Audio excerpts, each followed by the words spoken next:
Assalamualaikum warahmatullahi wabarakatuh. Bertemu lagi di video pembelajaran. Di sini sejarah bab 1 semester 2, kehidupan awal manusia di Indonesia. Nah, sebelum kita memasuki penjelasannya, kehidupan awal masyarakat di Indonesia, di sini ada sejarah yang paling tua atau yang dipelajari pertama kali, yaitu terbentuknya bumi. Nah, terbentuknya bumi itu berawal dari gumpalan gas. Nah, misalnya kayak gini, ada gumpalan gas yang berkumpul. Nah, ini sangat gede banget. Nah, di situ berputar dia gumpalannya, lalu sebagian ini ada yang terlepas di tengah-tengah yang garis khatulistiwa ini. Lalu bumi itu ini belum bisa ditinggali karena pada waktu itu masih panas sekali, jadi tidak bisa ditinggali. Lalu bisa ditinggali ini binatang dulu, lalu setelah binatang nanti baru tumbuhan, setelah tumbuhan barulah manusia. Tapi di sini manusianya ini belum sempurna, yaitu maksudnya itu masih manusia purba, lalu barulah manusia. Dia berevolusi, manusia purba menjadi manusia modern seperti kita ini yang sudah bisa berpikir, maksudnya seperti itu. Tapi kalau masih manusia purba itu dia sebagian masih pola pikirnya seperti binatang. Di sini zaman menurut ilmu geologi, zaman atau ilmu yang mempelajari tentang lapisan bumi di sini kita dibagi menjadi 4. Nah, yang pertama ini Arkaikum atau Ajaikum. Nah, bumi di sini yang tadi dibahas di sini, buminya itu masih panas, ciri-cirinya.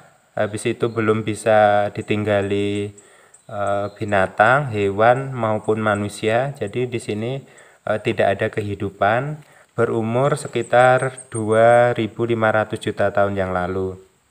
Berikutnya, zaman berikutnya ini zaman Paleozoikum. Nah, ini iya, Paleozoikum. Bukan L, dibenari. Paleozoikum, yaitu zaman hidup tua atau bahasa lainnya itu zaman primer, umurnya 340 juta tahun yang lalu. Ciri-cirinya apa? Nah, bumi di sini tadi sudah bisa ditinggali. Pertama kali itu langsung binatang. Nah, binatang. Nah, dia makannya apa binatang di sini? Di sini dia masih makannya itu berupa minum. Nah, atau sejenis tanah dan yang lainnya, tapi tumbuhan belum ada pada waktu itu. Nah, di sini binatang yang sudah ada itu ada binatang-binatang masih kecil, binatangnya tidak bertulang belakang, ada reptil, amfibi, dan ikan. Reptil, tahu ya, reptil itu yang merayap. Amfibi itu hidup yang di dua alam, misalnya itu ada katak, buaya, bisa hidup di dua alam, di darat maupun di air. Maksudnya seperti itu. Nah, berikutnya di sini ada Mesozoikum. Nah, Mesozoikum itu zaman hidup pertengahan, bahasa lain itu bahasanya sekunder. Nah, bahasanya berumur 140 juta tahun yang lalu. Nah, pada masa ini mulai ada kehidupan binatang-binatang bertumbuh besar. Jadi, tadi masih yang kecil-kecil, lalu hiduplah binatang yang besar. Ini yang dimaksud itu dinosaurus, tetapi kita tidak bisa menemuinya karena dinosaurus zaman sekarang ini sudah tidak ada atau sudah musnah pada zaman dahulu. Jadi zaman sekarang kita tidak bisa menemuinya. Berikutnya zaman Neozoikum. Nah, ini dibagi menjadi tersial dan kuarter. Hidup 60 juta tahun yang lalu. Bagian yang pertama itu tersier. Hidup apa di sini? Ternyata zaman berikutnya itu hibuhan. Tadi urutannya tidak ada yang zaman pertama masih panas, zaman yang kedua binatang kecil, zaman yang ketiga binatang besar. Berikutnya zaman keempat bagian A itu ada tuh hidup tumbuhan-tumbuhan. Nah, di sini ada semak belukar, tumbuhan merambat, dan rumput itu sudah ada di zaman tersier. Berikutnya zaman kuarter itu zaman hiduplah manusia. Nah, tapi dibagi di sini. Yang bagian A di sini, yang A itu zamannya manusia purba, yang B ini zamannya sudah berubah menjadi zaman kita seperti ini. Sudah manusia purbanya sudah berubah menjadi manusia yang sudah bisa berpikir dan tubuhnya sempurna seperti manusia, tidak lagi seperti orang hutan. Nah, saya ulang, ke zaman kuarter itu terbagi menjadi kala Pleistosen, yaitu hidup manusia purba, dan kala Holosen yang sudah berubah menjadi manusia seperti saat ini. Nah, ini urutannya. Nah, zamannya berubah, waktunya bertambah, ke bawah itu waktu itu bertambah.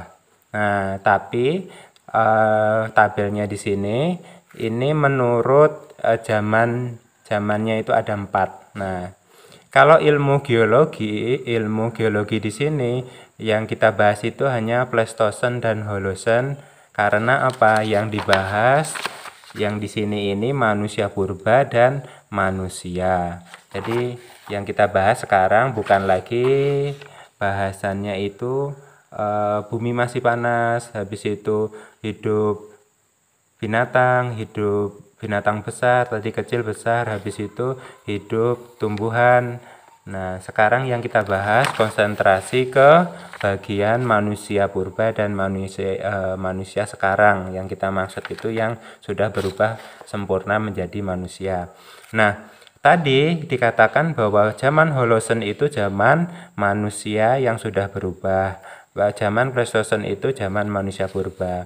Kalau menurut zaman batu itu seperti apa? Nah, di zaman batu dan zaman logam itu kalau manusia purba itu atau di zaman Pleistosen di sini zamannya ada Paleolitikum, ada Mesolitikum, Neolitikum. Kalau sudah berubah menjadi manusia itu disebut zaman Megalitikum dan zaman logam. Berikutnya kalau menurut sosial, budaya, dan ekonomi, nah zaman yang disebut zaman Paleolitikum di sini sama artinya dengan zaman berburu dan meramu. Nah, sama di sini zamannya, setara. Kalau zaman Mesolitikum, Neolitikum itu sama dengan zaman bercocok tanam dan berternak. Sedangkan Megalitikum logam di sini sudah menjadi manusia itu disebut kalau menurut zaman sosial budaya di sini dan ekonomi itu perundagian dan pertukangan. Ini yang lurusnya ini sudah menjadi manusia ya. Kalau yang ini lurus 2 baris ini di sini ini manusia purba semua. Nah, kalau manusia purba itu seperti apa? Ada yang disebut Megatropus dan Picanthropus itu sejajar dengan zaman Paleolitikum. Kalau Homo itu sejajar dengan zaman bercocok tanam dan berternak. Sama saja ini tergantung bahasannya. Kalau menurut zaman ilmu geologi seperti ini, zaman batu dan logam seperti ini, menurut sosial, budaya, dan ekonomi seperti ini, dan manusia purba dan manusia itu seperti ini. Nah, urutannya seperti itu. Nah, kita bahas menurut zaman batu dan zaman logam. Maka zaman batu di sini zaman yang pertama yaitu zaman batu tua yang disebut dengan zaman Paleolitikum. Nah, Paleolitikum ini semuanya jenisnya itu manusia purba orang-orangnya. Nah, berikutnya ciri-cirinya seperti apa? Dia makan dengan makanan berupa akar-akaran atau umbi-umbian, biji-bijian, atau buah berkulit keras. Jadi buah kulitnya keras. Nah, bisa dibayangkan contohnya apa saja. Nah, habis itu ikan. Lalu dia itu cara makannya itu dengan cara trial and error alias mencoba-coba. Karena di sini zaman pertama manusia purba di situ zaman mencoba-coba yang pertama. Jadi ada makanan yang dikira enak dan tidak berbahaya, maka dia akan makan terus. Ketika dia mencoba makanan yang berupa makanan yang beracun, maka dia bisa ngerasakan berikutnya dia tidak akan mencoba-coba lagi. Jadi tidak akan makan lagi. Nah, ciri berikutnya dia itu hidupnya berkelompok, jadi masih berkumpul. Nah, karena berkelompok di sini, maka dia sejajar dengan berburu dan meramu. Nah, seperti itu. Nah, dia biasanya itu tinggal di gua atau di curut-curut, nah curug-curug bahasanya, atau dia itu di atas pohon atau di tempat yang tinggi.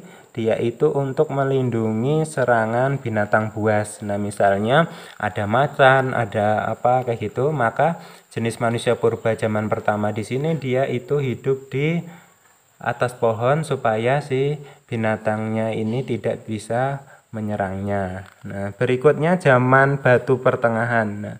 Nah, di sini ada keterangan ciri-ciri berikutnya. Dia sudah mempunyai ide atau kepercayaan tertentu yang masih sederhana. Jadi dia mempunyai kepercayaannya belum mengenal Tuhan, tetapi dia hanya sebagian mengenal kepercayaan yang masih relatif kecil. Nah, atau bisa contohnya tentang pemakaman. Jadi ketika ada yang meninggal maka dimakamkan, dia sudah berpikir untuk dimakamkan, tidak untuk dibuang atau gimana, dibiarkan seperti itu keluarga si manusia purba itu sendiri. Zaman batu pertengahan atau Mesolitikum. Alat-alat yang digunakan di sini berupa, nah kalau yang di sini tadi berupa batu. Nah, yang alat yang digunakan kalau di sini alat-alat pada masa Paleolitikum itu ditemukan berupa pebble atau kapak genggam yang terbuat dari batu. Nah, tapi di sini juga batu, tapi sudah ada yang untuk pegangannya. Ya. Nah, di sini pebble yang bisa digenggam. Jadi kalau ini batu-batu biasa, tetapi kalau ini sudah berbentuk batunya itu ada pegangannya kayak gitu. Nah, alat-alatnya jadi sudah ada pegangannya. Berikutnya zaman ini ya jenisnya itu Homo sapiens. Zaman batu muda atau Neolitikum. Ketika di Eropa, nah ini ada keterangannya. Nah, alatnya apa? Sudah berupa peralatan yang digunakan, persenjataannya terdiri dari kampak, habis itu pahat, pisau, gurji, dan gergaji. Di sini sudah batunya itu selain pakai batunya ini sudah menggunakan pisau.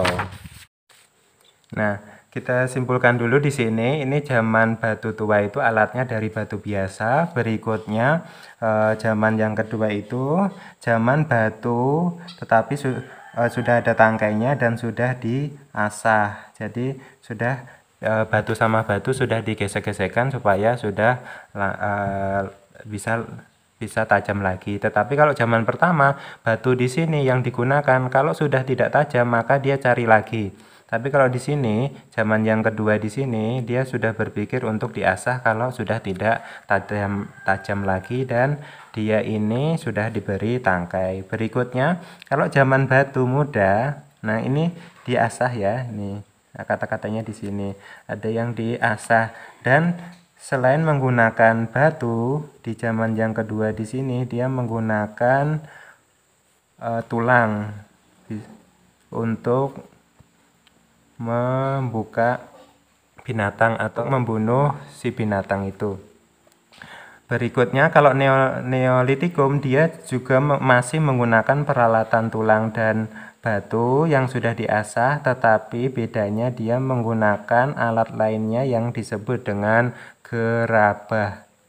Nah, gerabah di sini ini untuk kebutuhan sehari-hari, misalnya buat memasak. Nah, gerabah itu alat yang digunakan dari tanah liat yang dibakar lalu digunakan untuk alat-alat kebutuhan sehari-hari, bisa buat memasak, contohnya panci, wajan, dan yang lainnya. Berikutnya kita masuk ke zaman batu besar. Nah, zaman batu besar di sini zaman di mana manusia itu manusia purba sudah berubah menjadi manusia di sini. Nah, dan dia sudah mulai berpikir, mempunyai kepercayaan. Nah, percayaannya apa? Yang pertama, ada benda yang disebut dengan menhir, berfungsi sebagai tugu peringatan dan tempat untuk pemujaan. Jadi ada tugu yang besar terbuat dari batu di situ untuk memuja roh nenek moyang. Siapa roh nenek moyang itu? Yaitu manusia yang telah meninggal, kakek neneknya dia itu telah meninggal, maka cara memujanya atau mendoakan bahasa kita itu gimana? Ya ini dibuatkan menhir atau tugu batu besar lalu disembahnya dan memuja nenek moyang dengan tujuan memuja roh nenek moyangnya.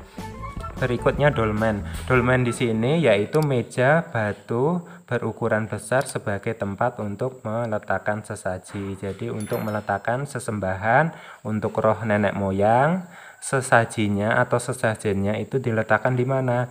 Di meja yang disebut dengan dolmen. Mejanya terbuat dari apa? Ya, terbuat dari batu berukuran besar karena kita bahas tentang batu. Berikutnya sarkofagus. Sarkofagus itu batu berukuran besar seperti lesung agak bulat yang disertai dengan tutupnya yang berfungsi sebagai peti mati. Jadi kalau zaman ini manusia meninggal itu ditaruh di sarkofagus atau bisa ditempatkan di waruga. Nah, waruga ini mirip dengan sarkofagus tapi ada perbedaannya. Tujuannya sama untuk memakamkan. Berikutnya punden berundak, yaitu bangunan dari batu tersusun bertingkat berfungsi sebagai sarana untuk memuja roh nenek moyang. Nah, di sini ini selain menhir untuk memuja roh nenek moyang itu ada juga dinamakan punden berundak. Ini semua kebudayaan ini asli Indonesia. Nah, asli Indonesia. Berikutnya waruga, yaitu peti mati terbuat dari 4 lempengan batu. Jadi kalau sarkofagus tadi ada yang berbentuk lesung, kalau ini waruga ini berbentuk lempengan. Berikutnya arca atau patung-patung untuk memuja roh nenek moyang. Nah, atau berbentuk binatang. Jadi bisa arcanya ini berbentuk manusia, roh neneknya atau kakeknya yang meninggal itu dibuatkan patung atau berbentuk binatang untuk memuja roh nenek moyang. Berikutnya di sini ada zaman logam. Zaman logam itu terbagi menjadi 3, zaman tembaga, perunggu, dan zaman besi. Nah, di sini zaman tembaga di sini pada zaman ini Indonesia itu tidak mengenal zaman ini. Karena apa? Indonesia itu langsung loncat ke zaman perunggu dan zaman besi. Jadi kalau di luar negeri di Malaysia, Singapura atau yang lainnya, di sini dia kalau zaman batu besar dia melewati zaman tembaga, tetapi Indonesia tidak karena langsung lompat ke zaman perunggu, langsung zaman besi. Kenapa?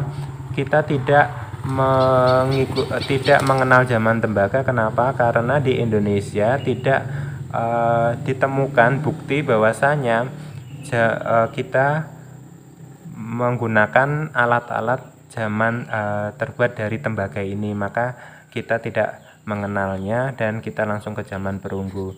Nah, bentuknya apa? Contoh zaman perunggu di sini. Di sini ada kapak perunggu, ada candrasa, ada tombak. Nah, berikutnya ada nekara yang bentuknya seperti ini, digunakan untuk genderang perang. Jadi dibunyikan ketika mau berperang. Berikutnya ada moko. Di sini moko itu mas kawin. Nah, buat nikah. Zaman dulu kalau mau nikah itu menggunakan moko untuk mas kawinnya. Zaman besi di sini ada kapak, ada pisau. Nah, tapi terbuat dari besi. Kalau yang di sini tadi terbuat dari perunggu. Kita lanjut ke berikutnya. Nah, untuk membuat barang-barang atau kebutuhan sehari-hari, di sini ada dua teknik. Nah, ada teknik bevel dan teknik akar padu. Di sini perbedaannya ada yang bisa dipergunakan berkali-kali. Kalau yang pertama ini berkali-kali, kalau ini hanya bisa digunakan untuk sekali akar ini. Jadi ada kekurangan kelebihannya.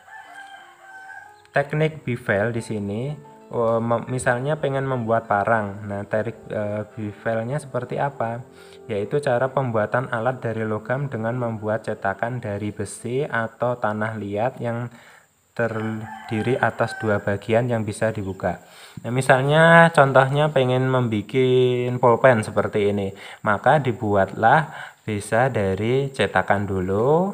Nah, seperti ini, udah jadi seperti ini, lalu ini bisa dibuka, lalu dibolongin di atasnya di sini, lalu diisi dengan cairan tembaga. Di sini cairan tembaga perunggu atau besi, jadi dimasukkan, lalu kalau udah mengering lalu dibuka. Nah, itu teknik pertama. Lalu kalau udah jadi dilepas, buka, bikin ditutup lagi, membikin lagi bisa, karena untuk berulang kali. Kalau yang kedua, teknik ini hanya bisa digunakan untuk sekali. Dia menggunakan teknik lilin cetakannya. Nah, jadi setelah sama saja, setelah dimasukkan cairan tadi, ini dipecahkan dia. Jadi dia hanya bisa menggunakan satu kali. Nah, demikian penjelasan materi pertama dan yang kedua. Cukup sekian. Assalamualaikum warahmatullahi wabarakatuh.